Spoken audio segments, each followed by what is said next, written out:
Hey everybody, Wayne from ChirpSounds here. I want to talk to you a little bit about battery life. So these units have a 3,500 milliamp hour battery, and that's for the engineers in the crowd, because I know you guys eat that stuff up. But it's a big battery. It's a cylindrical battery that is quite often used in what they call torches or big high-end flashlights that have a lot of brightness. They're lithium-ion rechargeables, and so they work real well in the cold. They're one of the reasons that this thing is available now and wasn't able to be done 5 years ago, because alkaline batteries operate on a chemical process that just doesn't work well in the cold, and lithium-ion does. But you lose some of your capacity. You can only get, at the coldest temperatures this thing is rated for, which I believe are minus 20 F. I'd have to look at the spec sheet.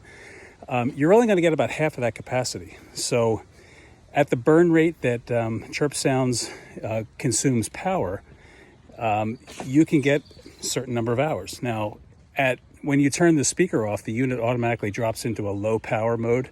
So I'm going to put my sunglasses back on. I'm coming out of the woods.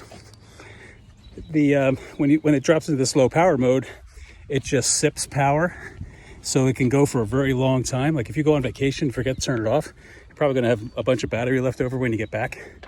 But when it's burning power, you're going to use it much more quickly, when it's actively transmitting, I should say. So it's designed so that even with the derating, which is the reduction in capacity that you get out of these things, even with the derating of the cold, figure 0 degrees F or 32 degrees, I'm not going to do the math, but at the coldest temperatures and at half the capacity of the battery, running this thing for 6 to 8 hours a day, you should still be able to make it through a week on a charge. Now, the other thing you have to be careful of is you don't want to charge these things while they're very cold, because that can really reduce the battery life. You also do not want to charge them unless they're fairly well discharged, because it's one of those things where you can only get so many charges. So if you let it go down 20% and charge it again, that counts against one of the charge cycles, and you're going to get probably 300 to 500 charge cycles before this thing needs to be, it doesn't need to be replaced, but you're going to get less capacity out of it. You probably get a reduction of maybe 20-25%. So you don't want to charge it more than you have to. So my suggestion is that you bring this thing in on Sunday night, let it warm up, charge it overnight, and put it back out turned on Monday morning, and just let it run all week. Turn the speaker on and off. That's all you have to do once it's set up that way.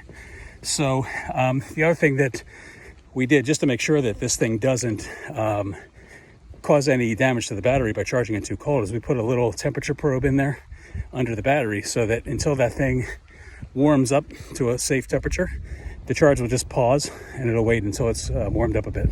So anyway, that's the story with the batteries. And if you were doing the math on that, if you only get 300 charge cycles, and you charge it once a week, that's 300 weeks, which is roughly 6 years. And by then, version 2 or 3 or 4 will be out, and you'll be wanting the latest and greatest, and you'll probably have dropped it in the cold and cracked the housing and done all kinds of things to it that we can't even hope to anticipate at this point. But we know things happen, and we're going to keep innovating and keep trying to come out with the newest and latest and greatest. And I don't want to leak any of that stuff now, because it's all still drawing board stuff, very high tech, very secret. But that's it for now. Talk to you soon.